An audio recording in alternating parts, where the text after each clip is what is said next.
Mwambie Mungu, mimi ni mwanao. Usinisahau.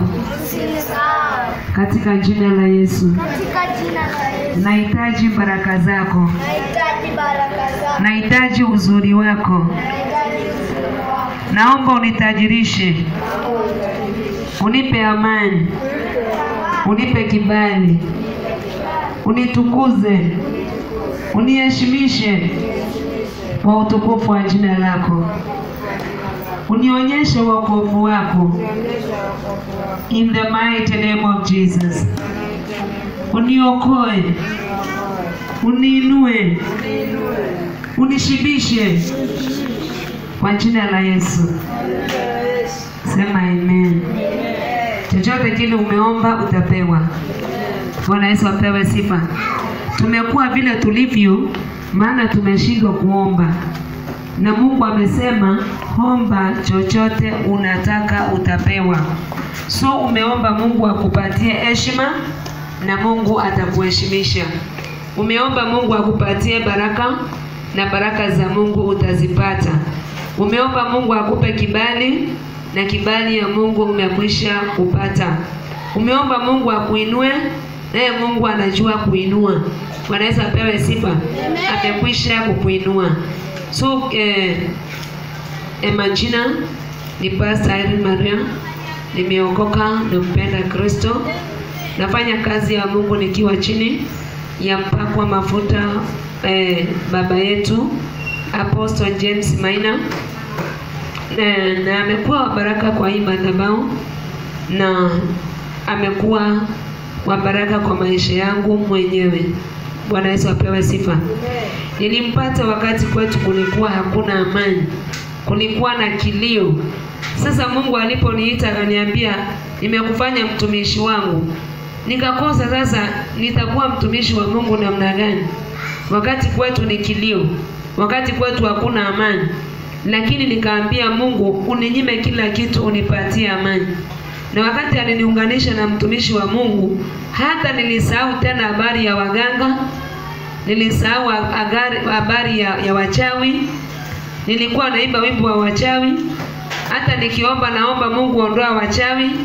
Hata nikiomba naomba Mungu. Kuna wakati nilikuwa naambia watu, Mungu angeona sadaka zangu, anitumia malaika aniulize unataka nikufanyie nini? Ningemwambia wale wote wanatesa watoto wetu wakufe. Singeomba kitu kingine. Maana tulikuwa tumeteswa ya kutosha. Na tulikuwa tumelia ya kutosha. So ningemwambia wachawi wote, waganga wote, waabudu sanamu wote wakufe. Lakini leo hii nilipokutana na mtumishi wa Mungu, nilijua hao watu hata hawastahili kukufa. Kumbe ni watu wazuri tu. Ni kupotea wamepotea njia. So na waombeanga Mungu awaoneshe njia na warudishe katika njia zake. Na nilipoanza kuwaombea hivyo, wazimu ambao walikuwa wametuma kwetu nyumbani, yani ulirudi kwa watoto wao wenyewe. Bwana Yesu apewe sifa. Watoto wanawafanyia vituko mpaka wanaridhika. Bwana Yesu apewe sifa. Unajua mchawi akiroga mtoto wa mtu anamsemeanga vitu zote mbaya. Sasa hizo vitu zote mbaya ndio wanafanywa mbele ya watu. Mbele ya watu hadharani. Bwana Yesu apewe sifa. Na ujue hakuna mchawi mkubwa kama wa nyumbani. Hakuna mkubwa kama wa nyumbani. Wa nje atakuitisha nini? Bwana Yesu apewe sifa. So namshukuru Mungu kwa sababu halilipa hata tunaona na macho. Bwana Yesu apewe sifa. Na wewe atakulipia utaona na macho. Na bado Mungu hajamaliza kulipa. Hata walipa mpaka ule mdogo atalipa. Bwana Yesu apewe sifa. Maana sasa hawakujua wanaguza wapi. Kumbe waliguza mboni ya Mungu. Bwana Yesu apewe sifa. Mungu alipofurahia kumaliza Sauli, ama alipopenda kuweka Sauli aibu, kitu ambayo alifanya Sauli akagonjeka na kichwa. Ndio amuita Daudi amchezee gitaa. Kumbe anataka kumheshimisha Daudi kwa Sauli. Daudi akaitwa akacheza gitaa akacheza ngita, mfalme akapona kichwa. Mungu akaleta kisirani tena akagonjeka kichwa. Ni nani anaweza nichezea wimbo nipone? Yule Mungu anataka kumheshimisha ndiye anaonekana ndio mtu dhaifu. Lakini anaenda anamchezea anapona. Akasema huyu nataka nimpige mkuki, akikuja kunichezea kesho nimshikanishe na ukuta. Na ujue wakati Mungu anafanya Sauli agonjeke na kichwa, kuna vitu zingine anafanya. Daudi ni mdogo na anaishi kwake. Wakienda vitani, anafanya Daudi anaua watu 10,000. Huyo mfalme anaua 1,000. So Mungu anafanya vitu vikubwa kwa mikono ya Daudi. Tena anafanya Daudi ndio atakuja kufurahisha mfalme. Ndio ile kisirani imuingie. Mtu amekuajiri kazi kwako, umeajiri mtu kazi kwako, lakini gari inakuja ya Safaricom. Ikisema kuna zawadi kubwa tunapeana, wale wote wanatumia Safaricom, unaambia mfanyikazi twende tukasikize vile ile zawadi wako nayo. Mfanyikazi anapewa laptop na wewe umempeleka na fare yako. Mnarudi na yeye nyumbani ako na laptop. Mnaenda tena, unasikia mambo mengine unamshika mkono, twende. Mkienda tena kama yule gavana wetu alikuwa anapatia watu ng'ombe za maziwa. Ni nani mnaona apewe ng'ombe? Yule mtu anaishi kwa nyumba yako anasemewa na watu, huyo ndiye atapewa ng'ombe.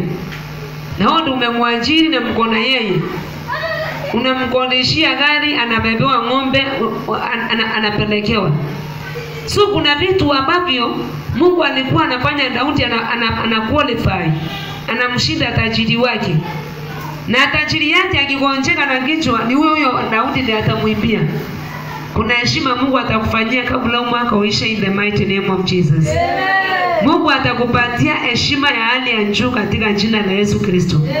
Mahali ambapo unadharauliwa ndio mahali ambapo Mungu atakuheshimisha katika jina la Yesu Kristo. Mahali ambapo unadharauliwa utaheshimishwa in the mighty name of Jesus. Inua mkono wako useme ni mimi. Inua wa pili useme ni mimi.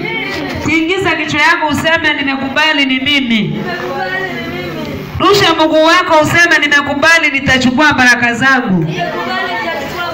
Katika jina la Yesu. Ni vile sikio itingetingizika. Ningekwambia tingize useme utasikia baraka zangu katika jina la Yesu. Zitaingia kupitia kwako. Bwana Yesu apewe sifa. Leo ni tarehe 16 mwezi ambao ni wa 11. Tunaelekea happy birthday yetu ambayo ni ya 6 years. Na hiyo happy birthday sijui tutachinja ng'ombe 3 ama 4. Kwa sababu haki si kitu ya kawaida kufikia 6 years. Bwana Yesu apewe sifa. Hii ministry tulianzia 2020 December ya 2020 na saa hii tuko hapa tena mwaka wa 6. Tuko hapa mwaka wa 6 tukisherehekea tukisema hakika ni Mungu. Bwana Yesu apewe sifa. Amen. Dhimu yetu ya leo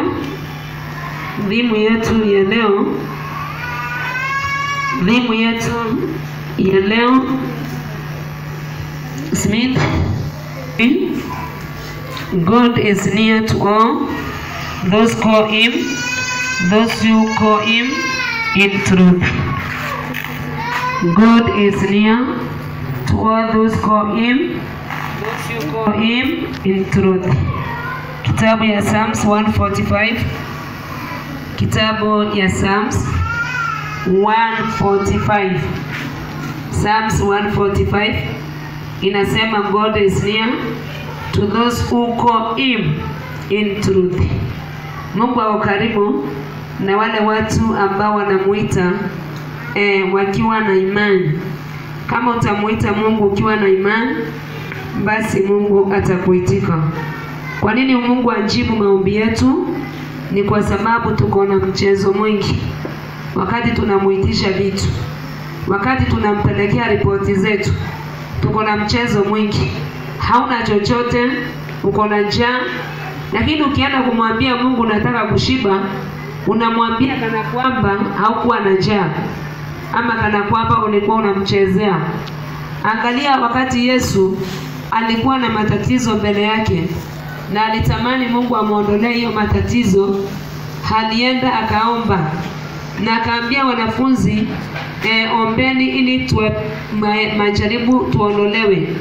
Kuna aina nyingi ya majaribu ambayo unapitia na lazima uombe Mungu apate kukuondolea hiyo majaribu. Bwana Yesu apewe sifa. Amen. Na Yesu akaomba akalia, akatoa mpaka jasho akiomba. Lakini aliporudi tena kwa wanafunzi, akakuta wale wanafunzi wamelala. Akawaambia, waacheni kulala, ni wakati wa kuomba ndio tupate kuondolewa katika matatizo. Bwana Yesu apewe sifa. Amen.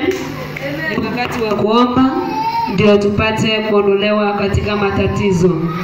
Na akawaamsha na wakaendelea kuomba, lakini wakasahau wakalala tena.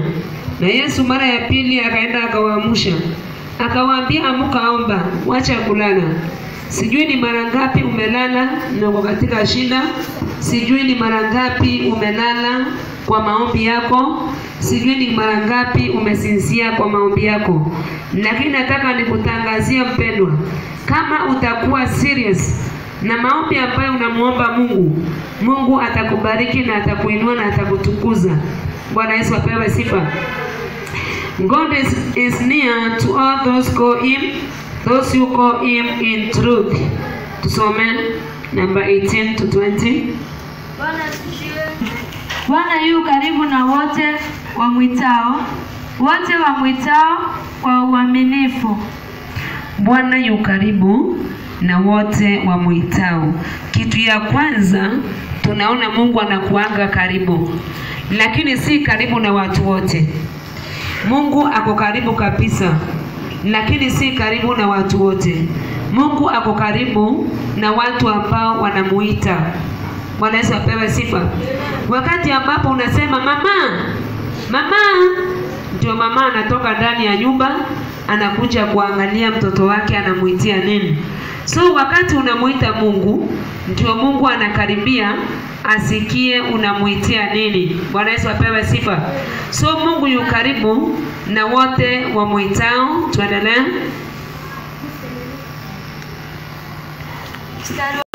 Wote wamwitao kwa uaminifu. So Mungu yu karibu na wote wamuitao, na si wote wamuitao, ni wote wamuitao na wakiwa na uaminifu ndani yao.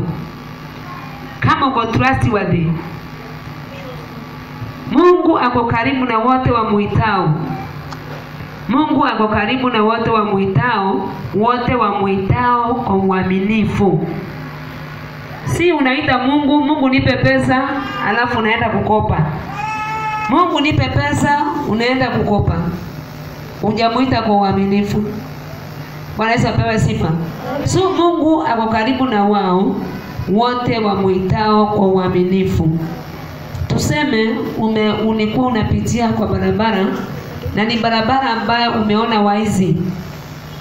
Bwana Yesu apewe sifa. Amen. So ukasema hapa ni Mungu peke yake ataniokoa.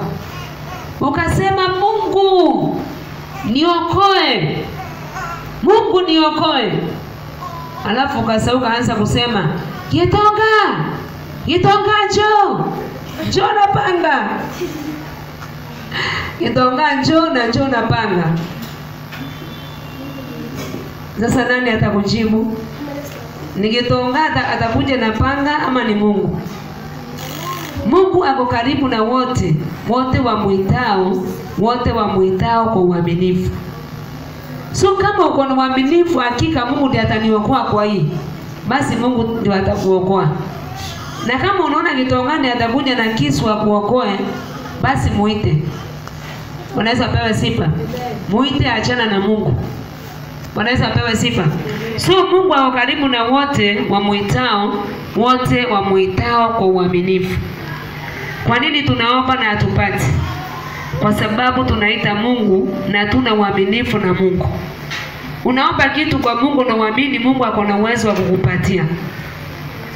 Kama unataka kuona Mungu ako na uwezo wa kukupatia, basi muite Mungu na muite kwa uaminifu. Kuna mama alikuwa amefanywa makosa, akanyimwa haki yake, na akasema lazima nitadai haki yangu. Lakini akadai haki yake kwa mtu mbaya ambaye alikuwa hawezi kufanya kitu kizuri. Na yule mtu mama akamsumbua sana kwa kumraukia. Yule mtu akasema, ama kadhi akasema, kwa sababu ya usumbufu wa mama kila asubuhi ananibishia mlango, basi itabidi nimpatie kile anahitaji. Bwana Yesu apewe sifa. Amen. Naye Mungu akasema, sikieni vile kadhi mdhalimu amesema. Kwani mimi Mungu mkiniita mkinisumbua siwezi wafanyia kama kadhi mdhalimu? Unaweza sumbua Mungu mpaka aseme hapana, wacha nipatie mtu kile anataka. Maana asubuhi Mungu nataka gari, jioni Mungu nataka gari, tena kesho, mwezi unaisha, wa pili Mungu hawezi vumilia. Maana unapiga magoti na unalia, unamwambia Mungu nataka hiki. So tafadhali, chochote kile unahitaji, piga magoti, lilia, Mungu atakupatia. Unaweza pewa sifa. Na Mungu hatachukua muda wa kukupatia. Maana yule kadhi hakuchukua muda mrefu kupatia yule mtu haki yake. Bwana Yesu apewe sifa. Amen. So Bwana yu karibu na wote wamuitao, na wote wamuitao kwa uaminifu. Bwana Yesu apewe sifa. Amen. Biblia inasema Mungu yuko karibu. Nyinyi mnasemanga Mungu yuko mbali. Beti, Mungu yuko wapi? Microphone. David. Microphone. Mungu yuko wapi Beti? Mbinguni. Magi. Mungu yuko wapi? Watu wanajua Mungu ako mbinguni. Yuko karibu. Anasema Mungu yuko karibu. Pigia makofi. Pigia Beti makofi. Tupatie Kadhambi microphone. Kadhambi. Mungu yuko wapi Kadhambi? Mungu yuko karibu. Mpigie makofi. Justa. Patie Justa. Mungu yuko karibu. Patie Kawera. Kawera. Mungu yuko wapi Kawera? Mungu yuko karibu, hata tukimwomba saa hii anatusikia. Amen. Anasema Mungu yuko karibu, hata tukimwomba saa hii atasikia. Mpatie blessing. Blessing, Mungu yuko wapi?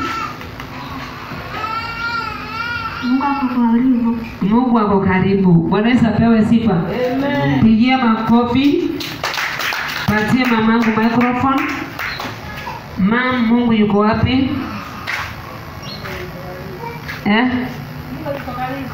Mungu yuko karibu. Mungu yuko karibu. Patie microphone. Tunatamani sauti yake. Mungu yuko wapi? Mungu yuko karibu. Anasema Mungu yuko karibu. Bwana Yesu apewe sifa. Patie Li, Mungu ako wapi? Yuko karibu. Wapi tuoneshe? Wapi?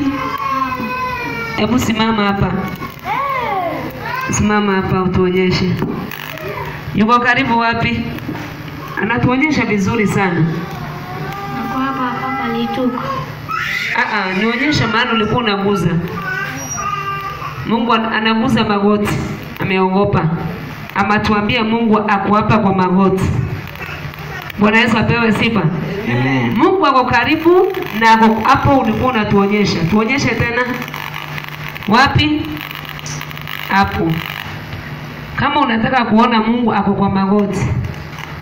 Bwana Yesu apewe sifa. Amen. Mungu yuko na anakaa kwa magoti ya binadamu. Hata kuna wababa nasikianga wakisema watoto wako kwa magoti. Sijui kama ni ukweli. Ni ukweli Magi? Kwa magoti? Kama anaomba. Na gari yako iko hapa. Nyumba yako nzuri kwa magoti. Ni leo umetuambia kitu ya ajabu. Umetuelimisha. Lakini makosa ukaanza kuogopa. Ukaanza kusema si magoti ni chini hapa wa mchanga. Bwana Yesu apewe sifa. Amen. Tusomee tena mara ya mwisho Psalms 145:18-20. Justa. Psalms 145:18-20. Bwana asifiwe. Na mkimaliza kila mtu alete kitabu yake hapa. Na uandike kitabu yako jina yako yenye ulikuwa unaandikia notebook. Kila mtu aweke yake hapa kwa madhabahu. Nataka niangalie hizo notes. Psalms 145:18-20. Psalms 145:18 verse 20. 19. Atawafanyia wamchao 18. Bwana yu karibu na wote wamwitao kwa uaminifu. 19. Atawafanyia wamchao matakwa yao, naye atakisikia kilio chao na kuwaokoa. 20. Bwana huwahifadhi wote wampendao, na wote wasio haki atawaangamiza. Bwana Yesu apewe sifa. So 18. Bwana yu karibu na wote wamwitao kwa uaminifu. So Mungu ako karibu na wote wamwitao na watu wamwitao kwa uaminifu. Number 19. Atawafanyia wamchao matakwa yao. Matakwa ni nini? Ni mahitaji. So watu wanaomuita Mungu ama wanaomuita Mungu kwa uaminifu wako na mahitaji na Mungu atawatimizia mahitaji yao. Number 18. Bwana yu karibu na wote. 19. Naye atasikia kilio chao na kuwaokoa. Number 19. Atawafanyia wamchao matakwa yao. Atawafanyia wamwitao wamchao. Wale wanamuomba. Maana ako kwa magoti. Wale wanapiga magoti wakimuomba Mungu, atawapatia matakwa yao. Kitu ya pili, naye atasikia kilio chao. Kitu ya pili, wako na kilio. Sina gari, sina bwana, sina mke, sina pesa. So atawatimizia matakwa yao. Tena atasikia kilio chao. Number 20. Bwana huwahifadhi wote wampendao. Wote wanaopenda Mungu hawakufi. Keti vizuri Belima, maana utakufa karibu. Wanaweza pewa sifa. Biblia inasema Bwana huwahifadhi wote wamchao ama wamwitao, wampendao. Kama unapenda Mungu, basi Mungu atakuhifadhi. Amen. Lakini kama upendi Mungu, Mungu atakuangamiza. Shikilia hapo, utusomee kitabu ya Zaburi 68. Kitabu Zaburi 68. So Biblia imesema kama unapenda Mungu, Mungu atakuhifadhi. Na wale ambao wapendi Mungu, Mungu atawaangamiza. 68 mstari wa kwanza. 68 verse 1. Mungu huondoka, adui zake wakatawanyika. Nao wamchukiao hukimbia uso wake. Kuna watu wanachukia Mungu. Msisemage ni watu wote wanapenda Mungu. Kuna watu hata wataki kusikia sauti ya Mungu ama ya watumishi wa Mungu. So Mungu anasema wote wanichukiae watakimbia uso wangu. Uso wa Mungu kwa mahali popote. Wanaweza pewe sifa. Wale ambao wanachukia Mungu watasikia hata ndege akilia. Ama ho watakuwa wanastuka kwa sababu ya kuchukia Mungu.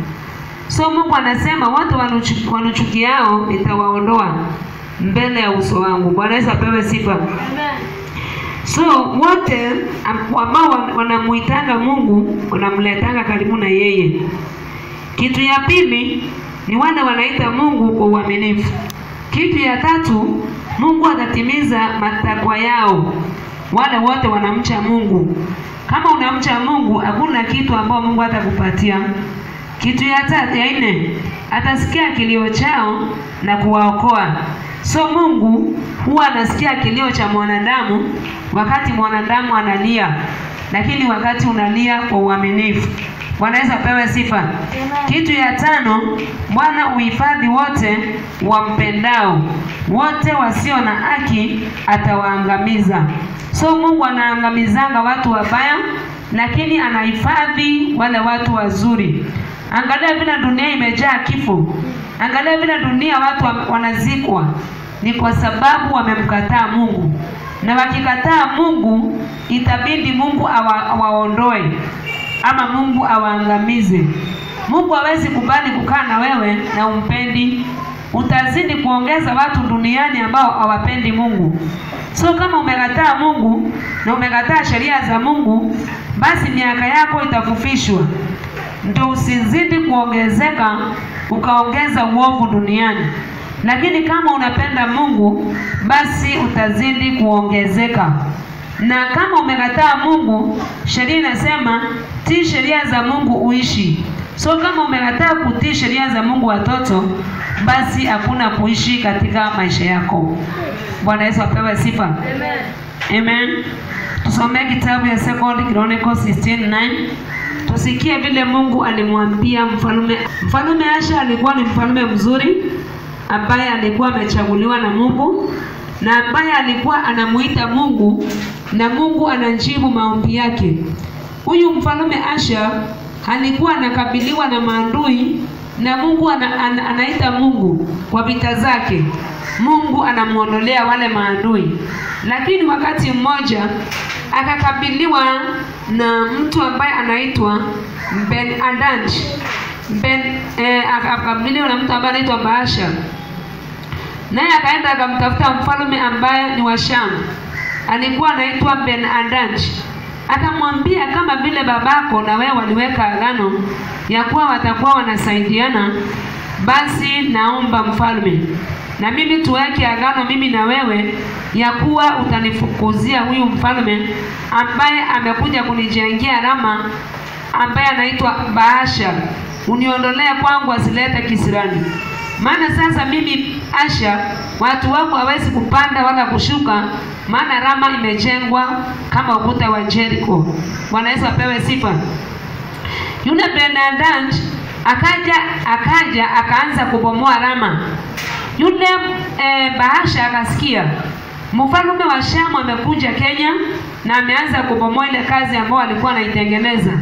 Akamuogopa sana na akakataa kuja tena kukamilisha, kwa sababu alimuogopa huyo Ben-Hadad. Lakini Mungu akiwa mbinguni akamkasirikia Asa. Akamwambia Asa, ulikuwa na vita kali sana. Vita ambavyo ulipigana na watu wako na magari, watu wako na nini, lakini ukaniita Mungu, au watu wote nikawapeana kwa mikono yako uwafanye kile unataka. Lakini wakati umekabiliwa na jamii ndogo, umeenda kutafuta msaada huko mbali usaidiwe. Basi kwa sababu umenikosa mimi Mungu, ungeniita nikusaidie, ukaenda kutafuta msaada, na wewe hautawahi toka kwa vita. Akatiwa kisirani na Mungu ya kupigananga. Bwana Yesu apewe sifa. So nataka kukuambia mpendwa, unapomuita Mungu na unaita Mungu kwa uaminifu, basi Mungu lazima atakusikia na atatimiza matakwa yako. Bwana Yesu apewe sifa. Mungu akawii na Mungu achelewi. Bwana Yesu apewe sifa. Tusome namba 8. 2 Chronicles 16 mstari wa 8. Mambo ya Nyakati 16 mstari wa 9. 8 mstari wa 8 mpaka 9. Mshukuruni Bwana. 2 Chronicle.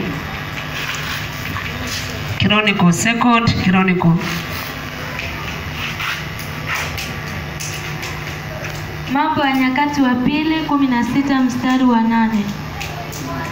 Je, hao Wakushi na Mungu akatuma nabii akaenda akauliza mfalme Asa, je,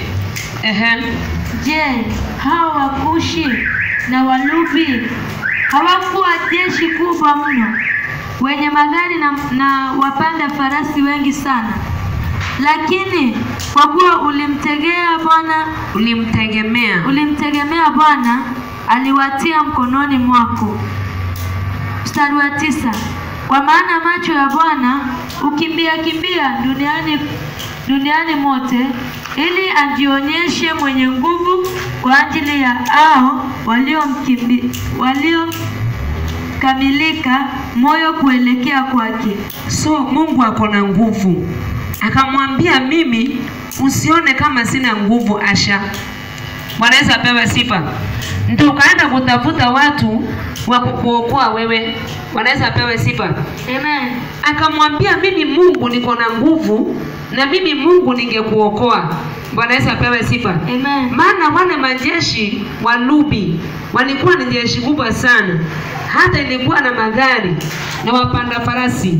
Yaani walikuwa na watu ambao walikuwa wanapanda farasi na wako na mikuki wanaua watu sana. Lakini akamwambia hiyo jamii kubwa wa Nubi walikuwa na magari ya vita na wapanda farasi. Farasi inakimbia mbio sana. Wanaweza pewa sifa. Lakini niliwatia mkononi mwako ukawaangamiza. Hawakukushinda. Kwa nini umenidharau? Haukujua hiki? Kwa nini umedharau Mungu, Mwana Easter Church? Haujui hiki? Haujui macho ya Mungu kimbia duniani mote, ili ajionyeshe mwenye nguvu kwa ajili ya hao waliokamilika moyo kuelekea kwake. Bwana Yesu apewe sifa. Kadhapi ujui Mungu ako na nguvu na macho ya Mungu kimbia duniani mote kwa ajili. Mungu angekuwa anakimbisha macho yake, lakini anakimbisha kwa sababu kuna watu, anajua kuna watu wako na uaminifu na yeye. Bwana Yesu apewe sifa. So macho ya Bwana ukimbia duniani mote, ili ajionyeshe mwenye nguvu, haonyeshane nguvu zake kwa ajili ya hao watu waliokamilika moyo kuelekea kwake. Kwa hivyo umefanya upumbavu na vita toka kwako tena. Ama kumwambia hivyo mstari wa 9 tusomee yote. Alimwambia tusomee 9. Kwa maana macho ya Bwana ukimbia duniani mote, ili ajionyeshe mwenye nguvu kwa ajili ya hao waliokamilika moyo kuelekea kwake. Kwa hayo umetenda upumbavu, kwani tangu sasa utakuwa na vita. Mpatie Magi simu. Atuambie ni mfalme mgani alifanya upumbavu na akaambiwa hata waiondoka kwa vita. Ndeventi microphone. Ni mfalme gani ambaye aliambiwa umefanya upumbavu na kuanzia sasa hautaondoka kwa vita? Pigiani makofi. Patia Kawera tuambie ni mfalme mgani alienda kutafutwa ili aokoane kwa vita.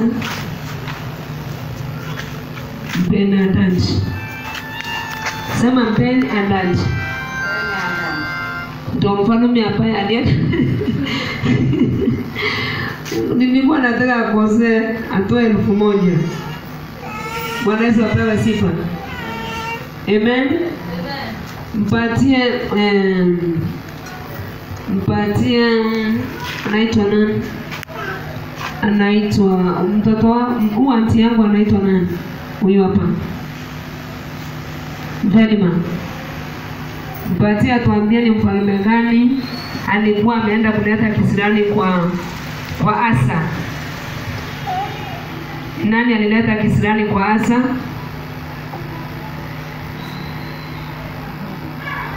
Kulikuwa na wafalme watatu, Asa, Bahasha na Ben-Hadad. Ni mgani alienda kutafuta Asha akamjengea Rama?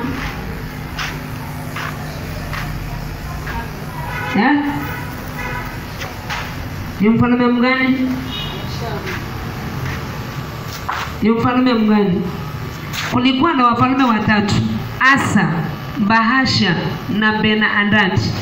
Ni mgani ambaye alitafuta Asha? Bahasha. Bwana Yesu apewe sifa. So mkuwe makini na haja raundi ya pili. Mkuwe makini sana maana raundi ya pili na kuja. Bwana Yesu apewe sifa. Akaambiwa mfalme Asha, kwa sababu umefanya upumbavu. Kwa sababu umefanya upumbavu, sasa kuanzia sasa hautawahi ondoka kwa vita. Huyo mfalme aliendelea hivyo, akagonjeka na miguu. Hakwenda kutafuta Mungu, akaenda akatafuta waganga, haone kama atapona hiyo miguu. Bado akazidi kufanya ujinga.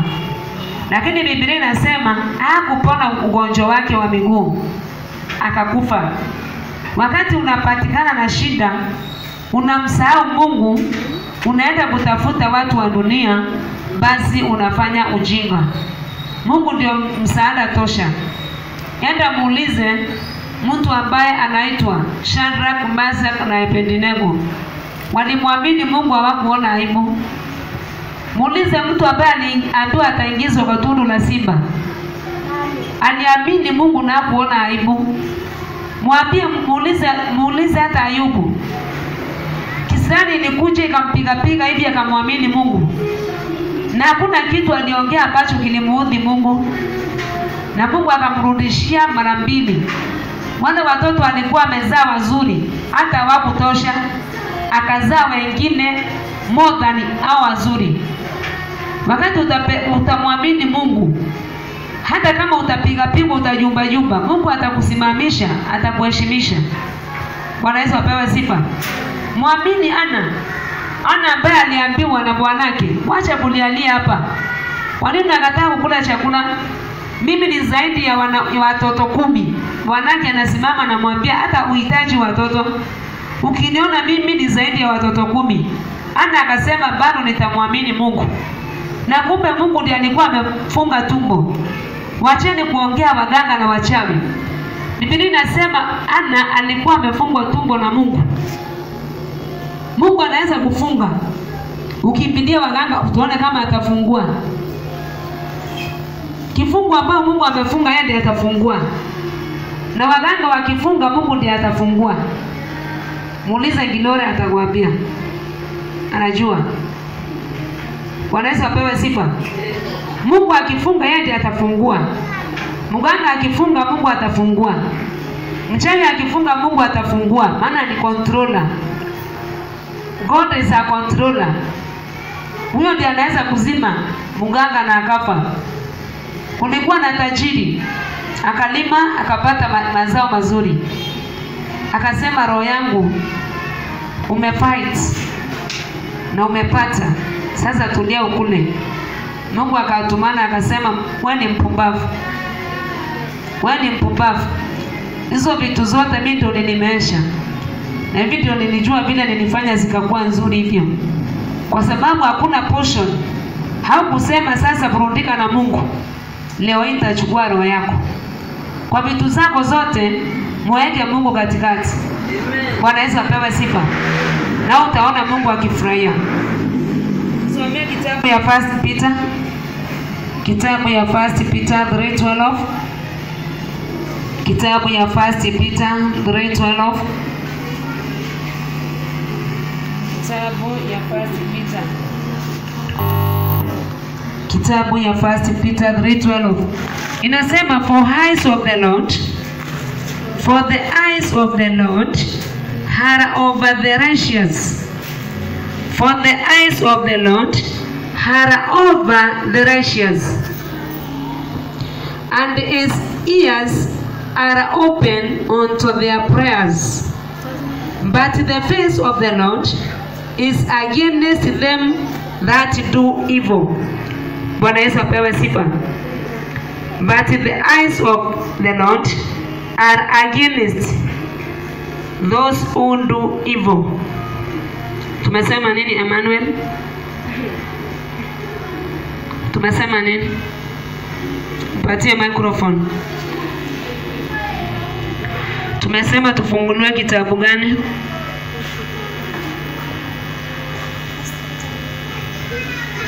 Tunataka majibu. Kitabu gani? Bwana Yesu apewe sifa. Msomee ndio ajue kitabu. For the eyes of the Lord and his eyes are open unto their prayers, but the face of the Lord is against them that do evil. Uso wa Mungu uko juu ya watu ambao wanafanya mabaya, lakini masikio ya Mungu inasikiliza maombi ya wale watu wazuri. So kama unataka Mungu asikilize maombi yako, utakuwa mtu mzuri. Bwana Yesu apewe sifa.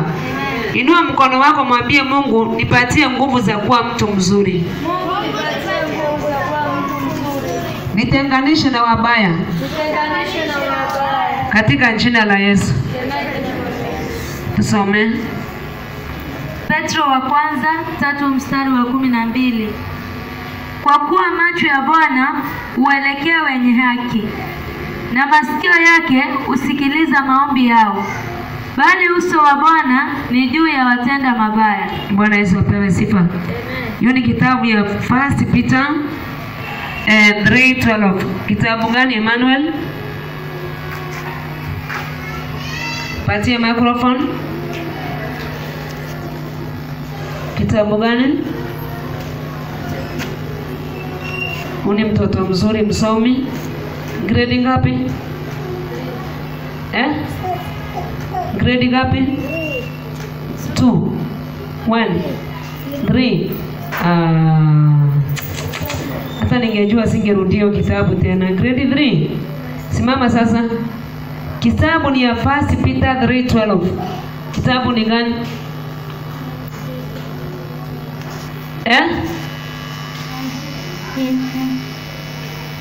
Aya, mpokonya microphone kama yongei. Ongea kwa sauti. Simama hapa. Sauti kubwa.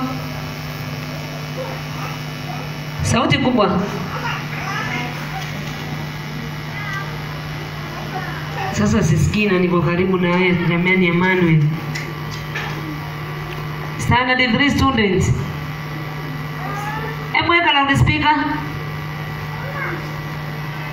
1 Peter 3:12. Inasema nini? Inasema nini?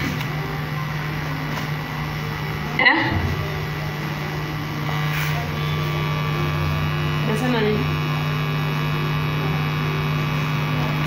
Good boy. Kumbe anajua, njoo huko. Kumbe anajua, naona kama ajui. Anajua kabisa. Sasa sauti kubwa. Mama jamani. Hebu ongeza sauti.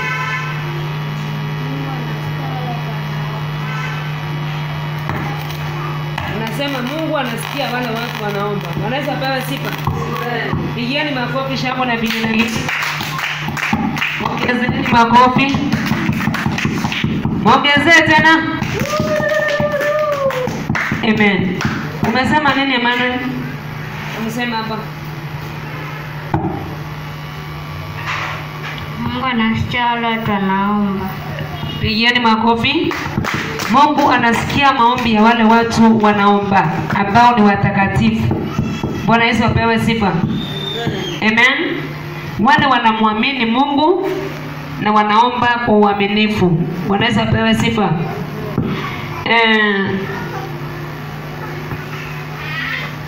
Bwana Yesu apewe sifa. Tuangalie kitabu kingine.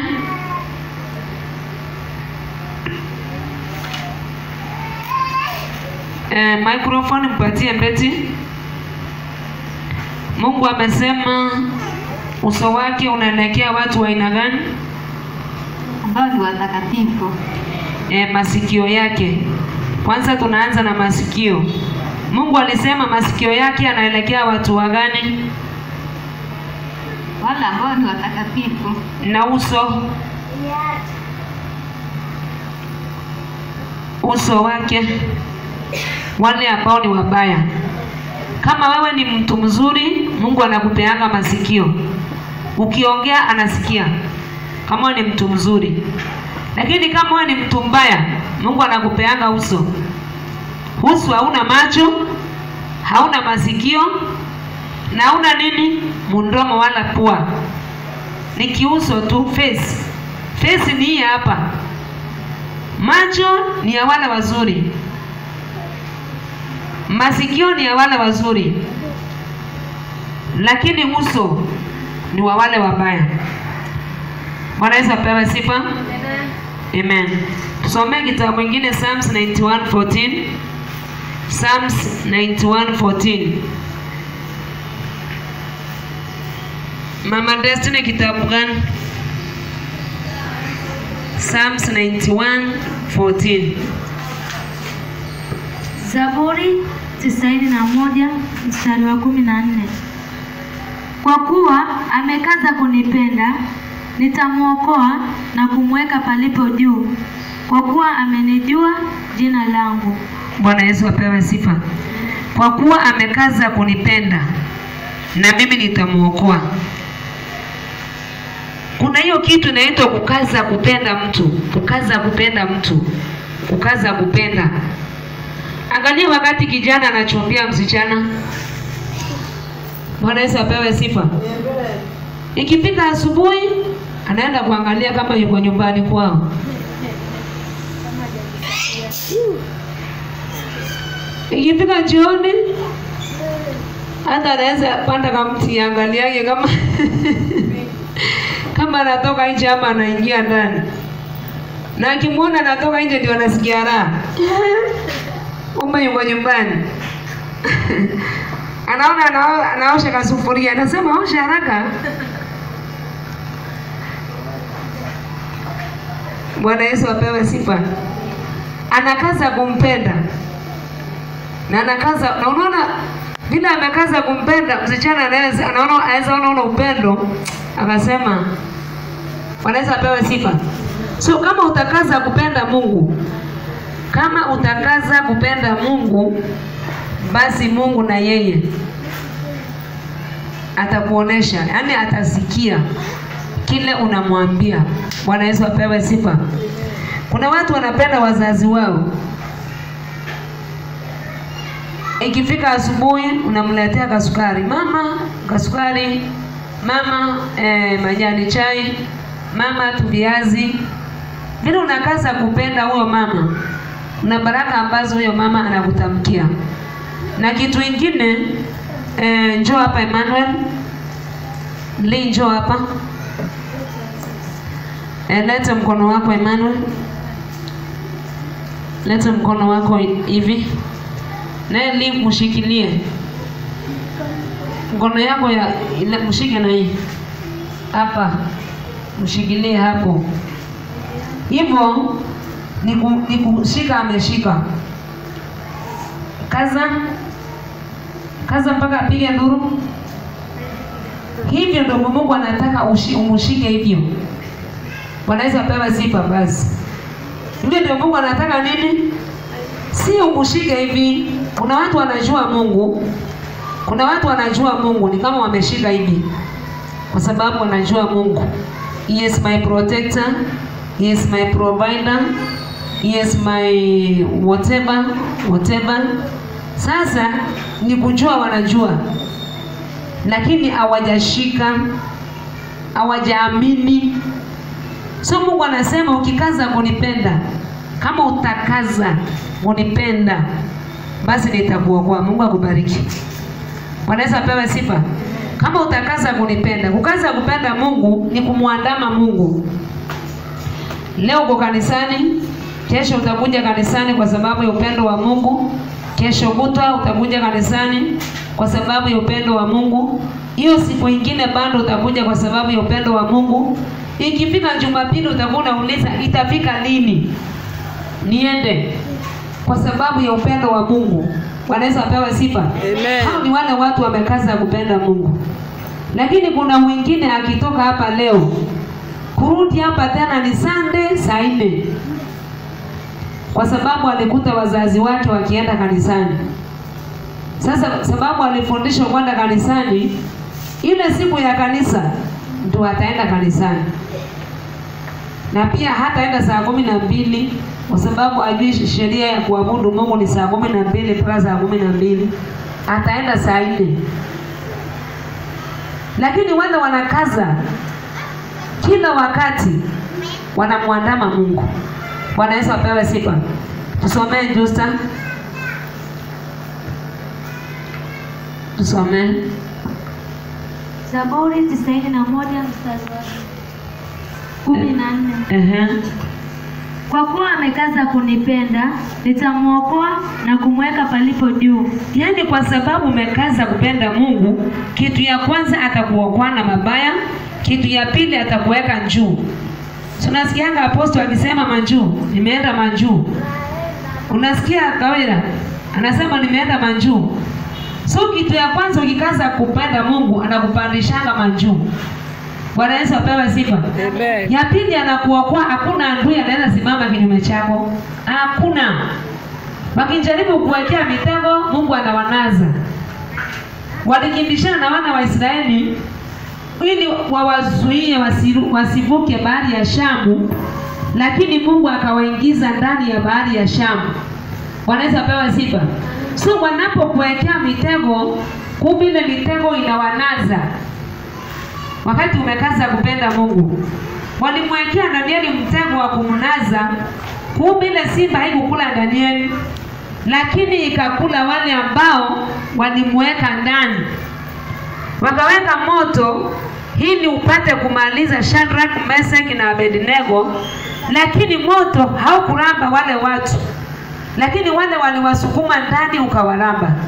So wakati umekaza kupenda Mungu, wale maadui ambao wanakujanga kinyume chako wakumeze, basi ile mitego yao inawanazanga. Na wale ambao wanakimbishana watanazwa na mitego yao katika jina la Yesu.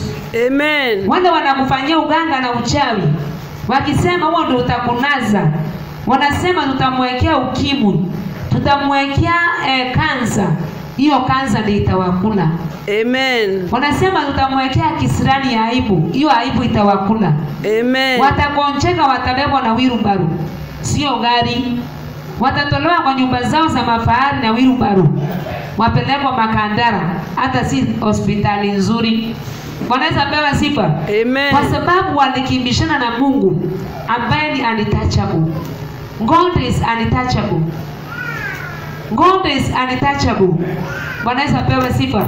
Amen. So wakicheza na wewe, wamecheza na Mungu.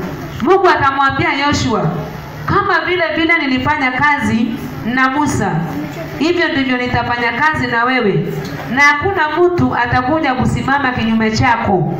So yoyote ambaye alikuwa anajaribu kusimama hawekea Yoshua mitego, basi alikuwa anakulwa na Mungu. Maana Mungu alimwambia hakuna mtu atasimama mbele yako akuzuilie. So wote waliofikiria kumzuilia, Mungu aliwakemea kabla. Wanaweza pewe sifa. Amen. Hakuna mwenye atakuazia mawazo mabaya katika jina la Yesu Kristo. Amen. Hallelujah. Amen.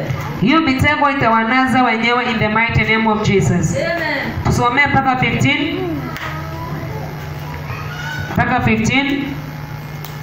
14 tena.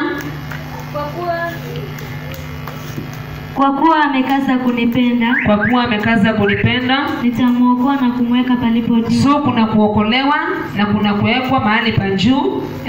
Kwa kuwa amenijua jina langu, Kwa kuwa amenijua jina langu. nitaita nami ataniita nami nitamwitika. So ukikaza kupenda Mungu, unamuitanga, anasema niko hapa Catherine. Mungu, niko hapa Irene.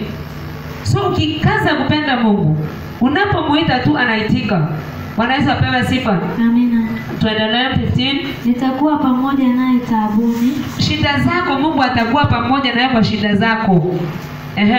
nitamwokoa na kumtukuza. Nitamuokoa tena nimtukuze. Kutukuza mtu ni kufanya mtu ajulikane. Wanaweza pewa sifa. So Mungu atakuokoa tena atakutukuza. Bwana Yesu apewe sifa. Amina. Tuendelee. Hapo ndipo mwisho. 16. 16. Kwa siku nyingi nitamshibisha, nami nitamwonyesha wokovu wangu. Kwa siku nyingi nitamshibisha, Mwenye amekaza kunipenda hata waisikia njaa nitamshibisha, tena nitamuonesha wokovu. I will show her my love. Mtu akisema nitakuonesha love, inamaanisha nini? Mwadhalimu, njoo hapa.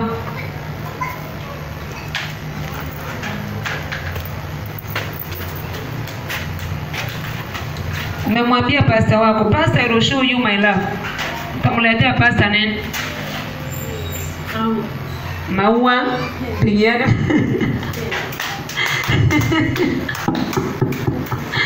Watoto wa siku hizi jamani.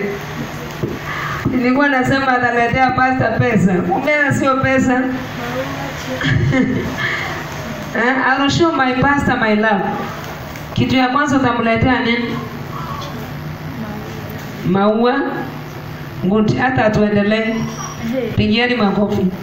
So ukisema I will show you my love, kitu ya kwanza maua ni mazuri. Amen. Na Mungu akisema nitakuonesha wokovu wangu, nitakuonesha wokovu wangu, yani watu waliookoka si free, atakufanya kama komanda. Lexus 300, manyumba ya kifahari. Nitakuonyesha wokovu. Mungu akifikisha mahali ya kuonyesha wokovu wake, sijui. Bwana Yesu apewe sifa. So ni lazima tukaze kupenda Mungu ili atuonyeshe wokovu wake. Bwana Yesu apewe sifa. Amen. Qualities, 3 qualities of people whom God can answer their prayer. 3 qualities of people whom God can answer their prayer. Ni watu wagani Mungu anaweza kujibu maombi yao? Quality moja, watu wako na trust. Watu wako na nini? Trust. Trust ni nini? Uaminifu. Kama uko na uaminifu, Mungu anaweza kukuonesha wokovu wake. Watu wako na nini? Wa kwanza trust. Simama hapa. Uko na trust, unamtrust Mungu. Bwana Yesu apewe sifa. Mtu mwingine, so wewe unaitwa trust. Songea kidogo kule mbele. Mtu mwingine ni mtu ambaye ako na righteous, ama mtu ambaye ni mtakatifu. Mtu ambaye ni mtakatifu naye Mungu anaweza mtumia, ama anaweza muonesha uzuri wake, ama anaweza jibu maombi yake. Blessing. Wewe ni mtu ambaye ni mtakatifu, njoo hapa. Huwa anaitwa trust. Mtu ambaye anatrust Mungu, yule ni mtu mtakatifu. Yaani njia zake zote hataki kufanya mabaya. Wakati unakataa mabaya, wewe ni mtu righteous. Simama hapo. Kuna mwingine ambaye anaitwa fear of God. Fear of God, ambaye ni Mary Muthoni. Mary Muthoni, songea kidogo li.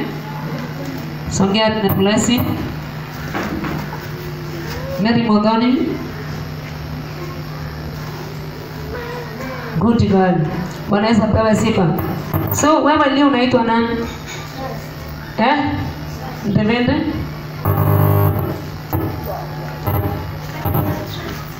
Lia anaitwa nani? Blessing, sema mtakatifu. Mtakatifu. Huyo naye ni mtakatifu. Mary, Fear of God. huyo anaitwa fear of God. Bwana Yesu apewe sifa. So kuna mtu ambaye ni trust, kuna mtu ambaye ni righteous, kuna mtu ambaye ni fear of God. Hao ndio watu Mungu anaweza kujibu maombi yao. Lee akona trust. Tutamfananisha na mtu ambaye anaitwa Shadrach, Isaac na Abednego. So Lee akona trust in God.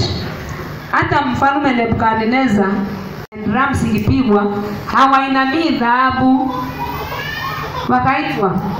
Walipoitwa watu ambao wako na trust, njooni mkue watatu, kujeni wengine muongezeke wawili kwa Lee. Mko na trust?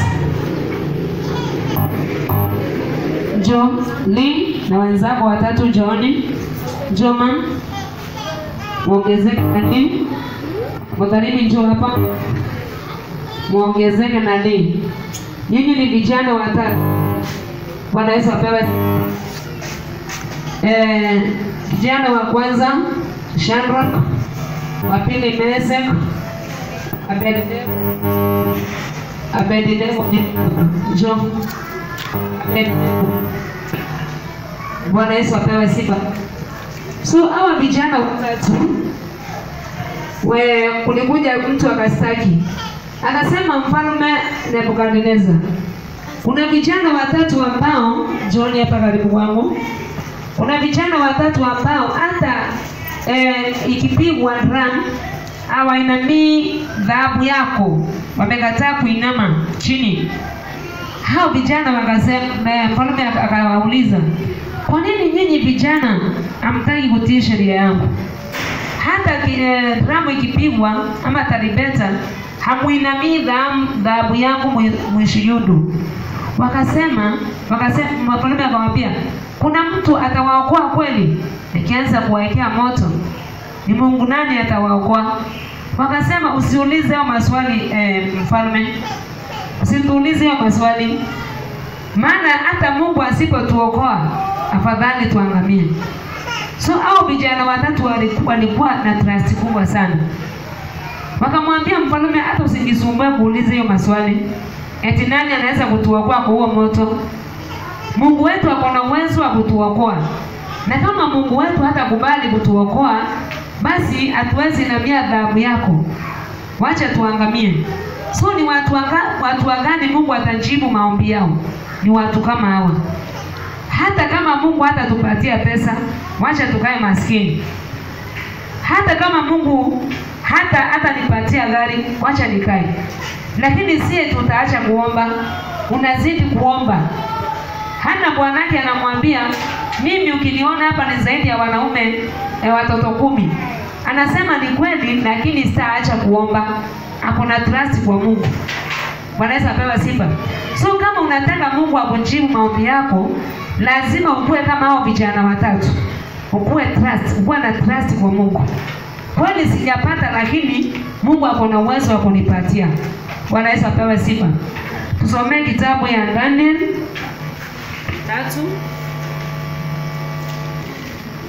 Kitabu ya Daniel 3 mstari wa 8. Daniel 3 mstari wa 8. Sikia vile hao vijana wako na ujasiri wa Mungu. Daniel 3 mstari wa 8. Kitabu ya Daniel 3 mstari wa 8. Kama unataka Mungu akujibu maombi yako, lazima ukuwe ni mtu akuna trust. Unamtrust Mungu. Daniel 3 mstari wa 8. Daniel 3 mstari wa 8.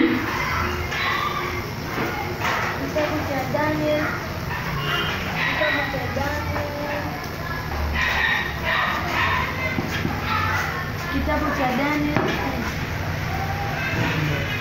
Okay, tusome. Kitabu cha Daniel.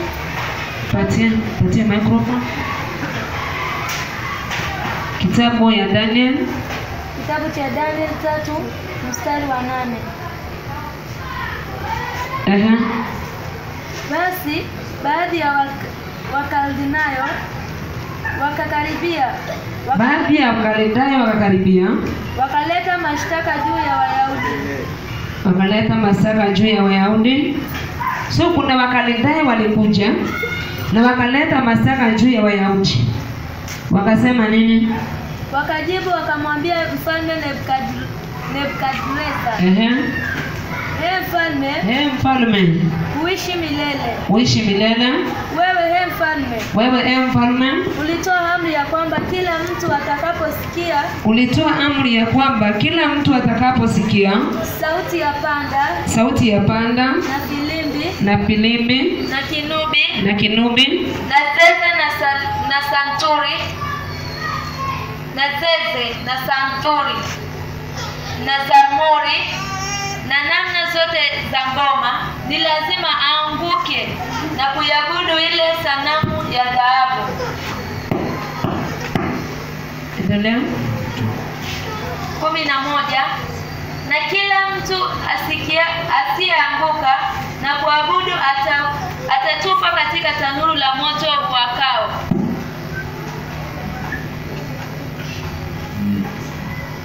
12. Wapo Wayahudi kadha wa kadha uliowaweka juu ya mambo ya wilaya wa Babeli, yaani Shadrach na Meshach na Abednego. Watu hawa, mfalme,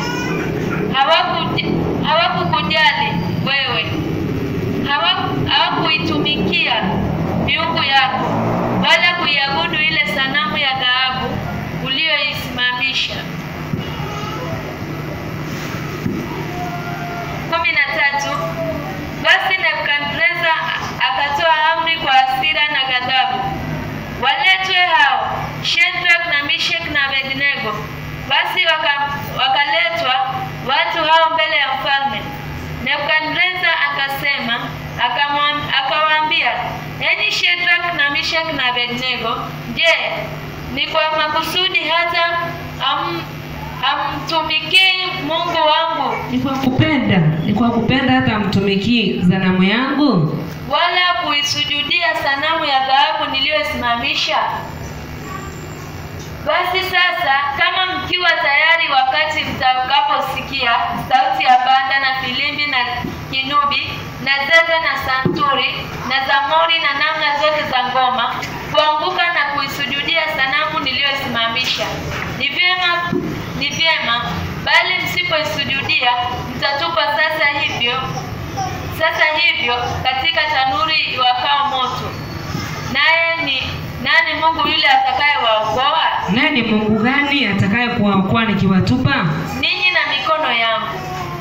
16. Ndipo Shadrach na Meshach na Abednego wakajibu wakamwambia nini?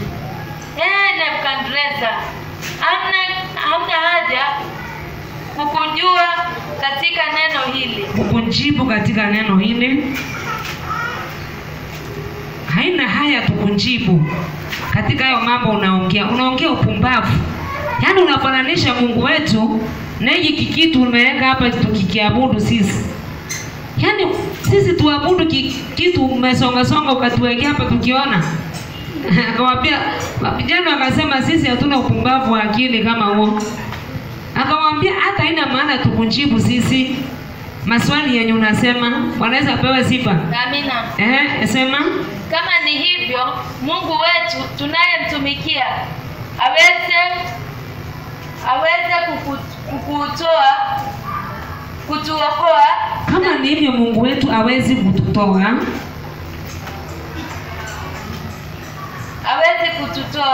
na tanuru ile iwakao moto, naye atakuokoa na mkono wako, mfalme. Bali kama si hivyo, ujue mfalme, ya kuwa sisi hatutakubali kuitumikia miungu yako, wakasema hatuwezi kubali kutumikia miungu yako, wala kuisujudia hiyo sanamu ya dhahabu. Akasema hatuna maana tukujibu mfalme. Hiyo maswali yako unaongea, sisi hatuna maana tukujibu. Lakini kama Mungu wetu hawezi kutuokoa, basi wacha tuangamie. Na Mungu aliwaokoa ama hakuwaokoa? Aliwaokoa ama hakuwaokoa? Aliwaokoa mpaka mfalme Nebukadneza akashangaa. Aliposema wasukuma waingie ndani ya moto, vijana walisukuma wakaingia. Wale watu walituma wawasukume, wote wakaanguka wakafa. Hiyo kitu ikamshangaza. Kitu ya pili, akaangalia vizuri kwa moto, aone watu wanapiga nduru, mfalme tumekubali. Hakuona kitu kama hiyo. Aliona watu wanaogelea kwa maji baridi. Wanaweza pewa sifa. Mpaka akaamka kwa kiti ambacho alikuwa ameketia akiangalia ndani ya moto. Akakaribia aone kweli kama ni picha hiyo anaona ama ni nyingine. Akakataa kuamini macho yake. Akasema, hebu njooni mniambie, si tuliingiza watu watatu hapa, kwani wamekuwa wanne? Akarudi akawaambia, vijana wangu. Akaona hapana hawachomeki. Vijana wangu Shadrach, Meshach na Abednego, njooni, tokeni huko, maana sasa hawachomeki, wanaongelea. Akaamua wakatizie starehe zao. Aliwakatizia starehe. Walikuwa wanaongelea tu hapo ndani ya moto. Anapamba chini chini, ojo upande upande, chini chini. Vijana, si tuende chini chini, chini chini. Bwana Yesu apewe sifa. Akina wapenda Easter Church. Bwana Yesu apewe sifa. Akawakatizia starehe zao, akawaambia, tokeni sasa vijana wangu. Akasema, akaita watu wote wa wilaya. Akasema, nyinyi watu wote ambaye mlikataa kuabudu Mungu wa Shadrach, Meshach na Abednego, sasa huyo ndio Mungu tutamwabudu. Yeyote ambaye hatamwabudu basi ataibidi auawe. Mungu wa Shadrach na Meshach na Abednego akaabudiwa. Wewe Mungu wako ataabudiwa lini? Na ulikataa kuweka trust kwa Mungu wako, heshima ya Mungu wako ionekane. Ulikataa kuandama Mungu wako, hata kama ni shida useme, shida hutanifanya kitu, lakini itakugeuza ni kufanya utajiri. Mungu wako apate sifa. Lazima ukuwe mtu trustworthy kwa Mungu. Maana Mungu anasema, wanaonitafuta katika mwezi wao nitawajibu. Kuna mwezi ambao unakuja Mungu atakujibu. Na si mwezi mwingine, ni mwezi wa Disemba. Bwana Yesu apewe sifa. Kuna watu wanaenda kujibiwa maombi yao na watakuwa kama Shadrach na Meshach na Abednego. Watakuwa wanafurahia. Na furaha hiyo Mungu akuweke ndani yako katika jina la Yesu Kristo. Mahali ambapo wanikutabiria maangamizo, Mungu aigeuze ailete furaha in the mighty name of Jesus. Amen. Shadrach na Meshach na Abednego wapigie makofi na vigelegele. Waliongelea kwa moto hao kwa sababu ya kuweka trust yao kwa Mungu. Kwa nini wewe uwezi kuweka trust yako kwa Mungu? Kwa nini wewe uwezi kuweka trust yako kwa Mungu? Weka trust yako kwa Mungu na Mungu wako ataonekana. Kuna mwingine anaitwa Righteous ama mtakatifu. Huyo mtakatifu tunataka tumfananishe na nani?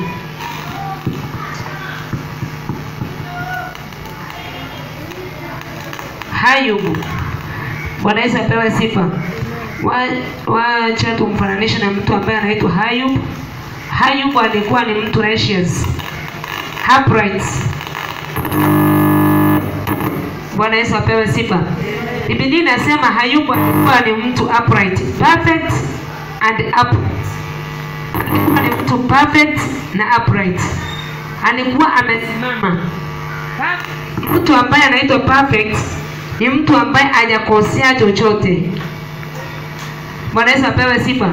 Ndio maana yake ulikuwa unaona Ayubu anasema, wacha nitoe sadaka kwa ajili ya watoto wangu. Bwana Yesu apewe sifa. Asiende hata akakuwa mtoto wangu amefanya makosa, wanaenda wanasherehekea kwa huyo mtoto. Anatolea Mungu sadaka, anachoma wanyama, wanatoa ile moshi, Mungu anakula hiyo, anafurahia moshi, watoto wake wanasamehewa makosa. Bwana Yesu apewe sifa. Sasa mtu righteous njoo hapa. Huyu ni mtu ambaye ako mtakatifu, na hata wakati Mungu alijisifia, maana Mungu alijisifia sana Ayubu. Akasema, huyu ni mtumishi wangu ambaye nampenda. Hakuna mwingine nampenda kama yeye.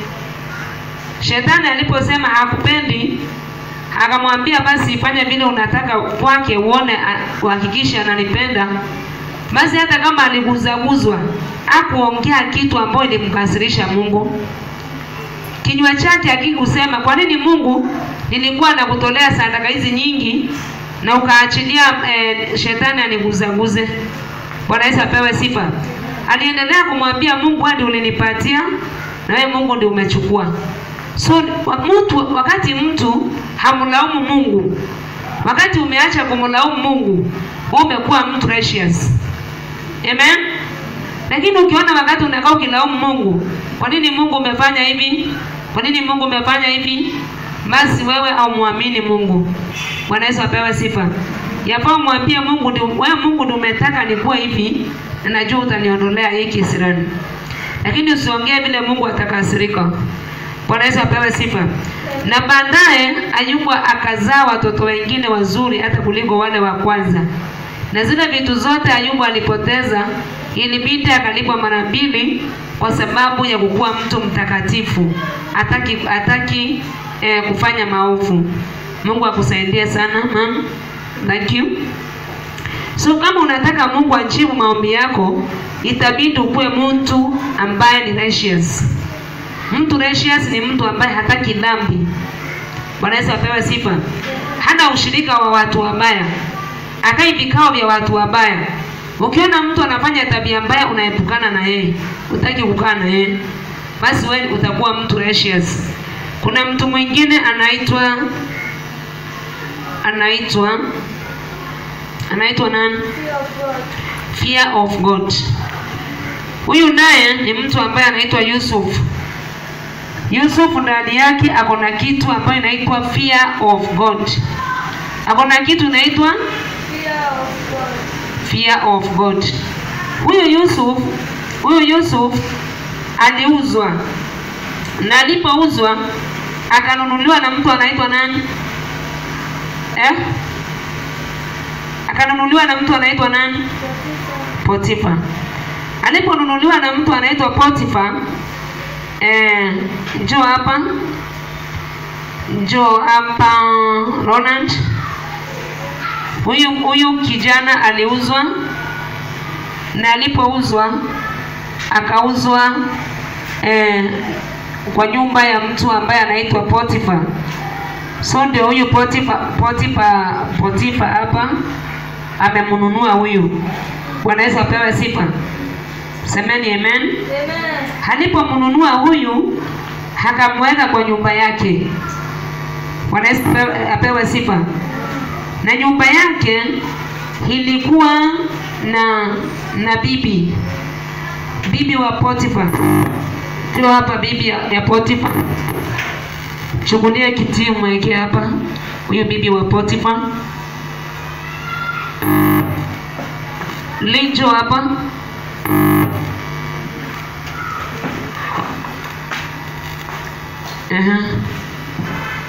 Mungu akubariki sana. Huyu kijana ndiye akanunuliwa, akauzwa kwa Potifa. Akanunuliwa na huyu Potifa. Bwana Yesu apewe sifa. Aliponunuliwa na Potifa akamwambia, akaona huyu kijana tangu akuwe mendi wake, kuku zake zinazaa, ng'ombe zimeanza kuzaana. Yaani after mwaka mmoja akashangaa akona ng'ombe zimejaa kwa nyumba. Akiangalia store yake vitu zimejaa.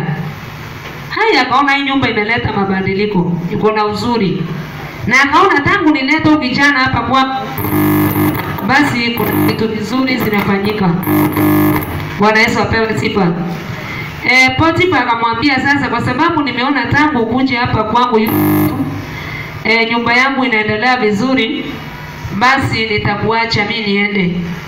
Lakini nimekuacha uchunge vitu zangu zote na utawale vitu zote, lakini niko na bibi, usiwahi munguza. Bwana Yesu apewe sifa. Akaenda akaacha huyu kijana kwa nyumba yake yote. Tuseme ni kama hii estate. Wewe ndio utalima shamba, ndio utapeleka gari, ndio utafanya kila kitu, na mwenye atakupikia chakula ni huyu.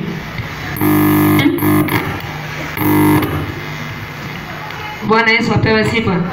Lakini akamwambia akikuletea chakula usimwangalie. Angalia upande.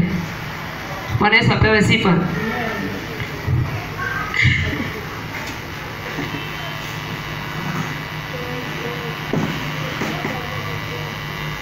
Bwana Yesu apewe sifa. Amen. Keti hapo. Hallelujah. Praise God. Amen.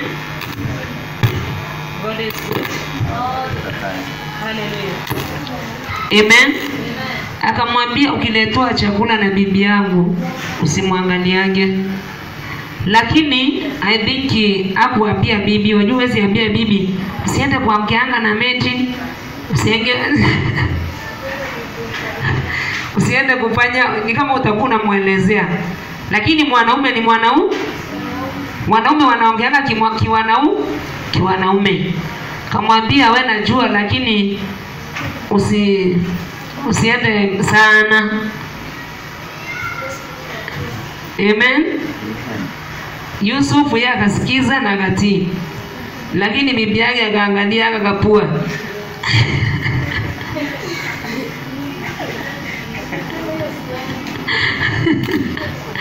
Akasema hapana. Akaona vile anafunga tu midomo. Akasema hapana. Akamwambia wewe Yusufu nakupenda. Ukao ukijua mimi nakupenda. Yusufu akamwambia hapana, mimi bwana wako aliniachia kila kitu, lakini hakuniambia mambo yako. Bwana Yesu apewe sifa. Amen. Akaendelea hivyo. Siku moja alipoenda nyumbani, labda sijui Yusufu alikuwa anaenda kufanya nini? Pelekea chakula. Ama huyu alikuwa anapika anapelekea huyu. Huyu ni boss, achukua chakula umpelekee na sahani. Mwambie my boss chakula.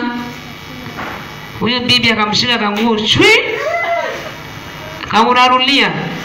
Tusomee kitabu Genesis 31:39 mstari ya 11, 39 mstari ya 6.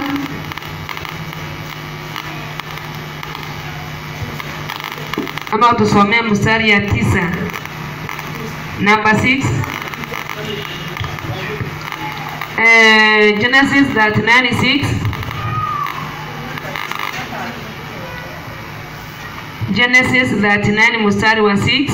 Neno la Bwana kutoka kitabu cha Mwanzo 39 mstari wa 9. Hakuna mkuu katika nyumba hii. Akajitetea yeye Yusuf. Akasema unajua madam, hakuna mkuu mwingine, na makosa yote ikifanyika kwako hakuna mtu mwingine ako in charge ya nyumba ambaye ataulizwa kwa nini kitu ilifanyika. Wanaweza pewa sifa. So akasema hakuna mkuu mwingine kwa hii nyumba, ni mimi peke yake. Endelea. Hakuna mkuu katika nyumba hii kuliko mimi. Wala hakunizuilia kitu chochote ila wewe. Wala sikuzuiliwa chochote ila wewe. Kwa kuwa wewe huu mkewe. Kwa kuwa wewe ni mke wa Potifa. Nifanyeje ubaya huu mkubwa nimkosee Mungu? Nitafanyaje ubaya huu mkubwa nimkosee Mungu? So yafaa tukuwe watu ambao wako na fear of God kama Yusuf. Yusuf anajua kuna mipaka na kuna mambo hawezi kufanya. Wewe msichana unasoma, yafaa ujiwekee mipaka. Ujue kuna mambo hawezi kufanya. Wanaweza pewa sifa. Heidha umesoma na umemaliza shule. Watoto wa siku hizi wanamaliza shule hata na miaka 20. Miaka 20 utakuwa bibi wa nani? Kitu ya kwanza. Dadangu akaolewa. Na hapo na miaka hiyo kidogo, alikuwa na kama 21 ama 18 ama 22. Alipoolewa akaleta mvulana nyumbani kwetu. Mimi hata nilifungwa leso. Hiyo siku alileta huyo mvulana, nikafungwa leso. Nilikuwa mdogo sana. Lakini wasichana wote tukaamua tufunge leso, maana kuna kijana ameingia. Ndio ukipeleka chakula heshima. Tukafungishwa leso, tukapeana chakula hapo watu wakule nini. Babangu akauliza dadangu, wewe umekubali kukuwa mwanamke? Akasema mambo yote ya mwanamke utayaweza. So umekubali kuolewa? Akakubali kukuwa mwanamke. Kumbe hamjui mwanamke si vile mnafikiria. Wajua watoto wanafikirianga mwanamke ni kukimbia na kurudi. Hawajuangi beyond hiyo. Wanaweza pewa sifa. Akasema nitaweza kila kitu. Wanaweza pewa sifa. Akaolewa. Babangu akapewa kakondoa hapo wakana maana tukakula. Yule msichana akaenda kule ameolewa miezi 6 haikuisha. Akarudi nyumbani akasema siwezi kubali kuolewa. Sitaki. Nimekataa. Kwa nini? Mimi siwezi kubeba maharagwe. Eti mahali tunaenda kuleta maharage ni kilomita 12. Na unabebesha maharage kilo 20. Ubebe mpaka ulete nyumbani. Mimi siwezi kubeba. Hata niliacha maharage yao nimepiga chini huko nikaenda. Wanaweza pewa sifa. Babangu akamuuliza, si nilikuuliza kama utaweza kazi ya wanawake? Na ukasema utaweza. Basi kwa sababu ulisema utaweza kazi ya wanawake, itabidi urudi kwa bwanako.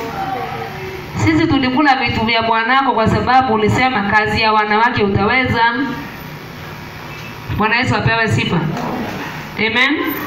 So ukikubali kukuwa mwanamke, angalia kama utaweza hizo kazi. Bwana Yesu apewe sifa.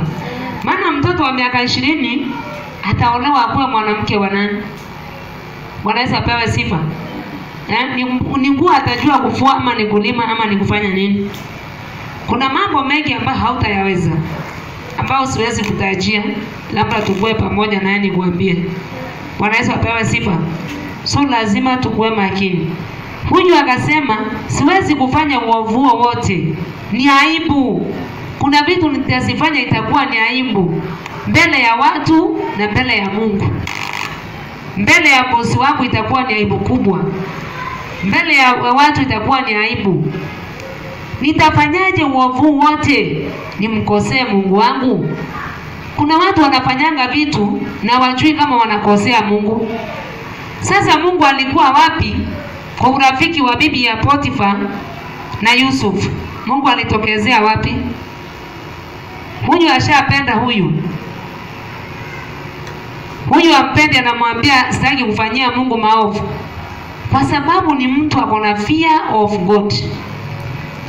Ukiwa na fear of God, utakuwa umejiwekea mipaka ukijua nikifanya hii kitu nimekosea Mungu na yule ameniajiri. Mimi kama nitaitwa maskini, nitakuwa nakosea watu ambao tulisoma na wao na wale ambao wananitazama. Maana wewe ni maskini, wewe ni mtu wa kuvaa viatu zimeraruka kweli? Wewe ni mtu wa kulala njaa? Kuna vitu yafaa ujue ukifanya unakosea Mungu na hata wale wanadamu wako surrounding. Wanaweza pewa sifa. Yusufu akasema siwezi fanya uovu wote huu nimkosee Mungu. So mahali popote utakuwa na unafanya dhambi, ujue si wewe unajikosea heshima. Mwenye unamkosea heshima ni Mungu. Na bibi ya Potifa uache tabia. Wanaweza pewa sifa. God love you. Mungu anakupenda sana bibi ya Potifa. Hiyo ilikuwa ni example ya kutuonesha kuna vijana hawezi kufanya tabia mbaya because they have the fear of God. Wanaweza pewa sifa. Majina yako? Gift Mogori. Gift Mogori. Mungu akubariki sana Gift. Bibi ya Potifa na Yusuf, Mungu awabariki sana. Magi tumejifundisha nini? Tumesema Mungu anaweza tumia watu wako na qualification ngapi? Mungu anaweza kutumia kujibu maombi ya watu wako na qualification ngapi? Ngapi kwanza? Tatu. Qualification moja, trust. Mtu ambaye akona trust mpigie makofi. Qualification ya pili, Fear. Fear of God. Ndio qualification ya pili. Ya kwanza trust, ya pili fear of God, ya tatu mwenye righteousness. Kama wewe ni mtakatifu unaogopa dhambi, Mungu anaweza kujibu maombi yako. Tukiangalia kitabu ya 1 Peter 3:12, macho ya Mungu huelekea wenye haki. Macho ya Mungu huelekea wenye haki na waovu atawaangamiza. Sasa kama wewe ni mwenye haki, Mungu anasikia maombi yako. Naomba unishikie mtu upande huu na upande huu uniletee hapa mbele.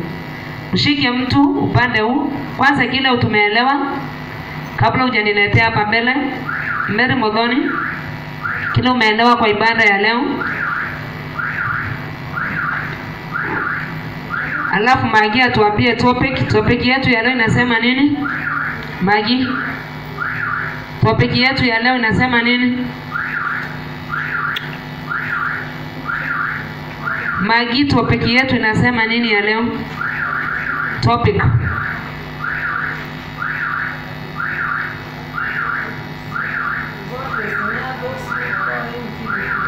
God is near to those who call him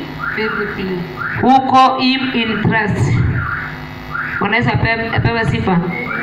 Umejifundisha nini? Kwa hiyo topic ambayo ilikuwa inasema Mungu ako karibu kwa wote wamuitao kwa uaminifu. Umejifundisha nini?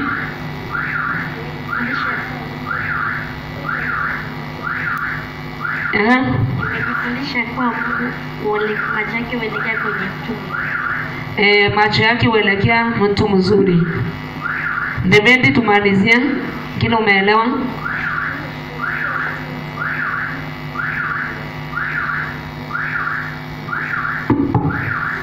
Nimeelewa kuwa Smith. Umeelewa nini? nafaa kuwa na imani. Lazima ukuwe mtu trust, uko na trust. Ndio Mungu apate kukutumia kama Shadrach, kama nani? Shadrach, Meshach na Abednego. Na kuna tena tukue mtu akona na fear of God kama nani? Kama Yusuf. Yusuf ndiye alikuwa na fear of God. Hakufanya uovu kwa sababu ya kumwogopa Mungu. Na tukue righteous kama nani? Ayubu. Kama Ayubu. Sasa shika mwenzako pande na pande. Uniletee hapa kwa madhabahu. Shika mwenzako Smith. Shika mwenzako uniletee hapa kwa madhabahu. Beba watu 2 watatu uniletee hapa kwa madhabahu. Watu 2 watatu niletee hapa mbele. Letee hapa mbele.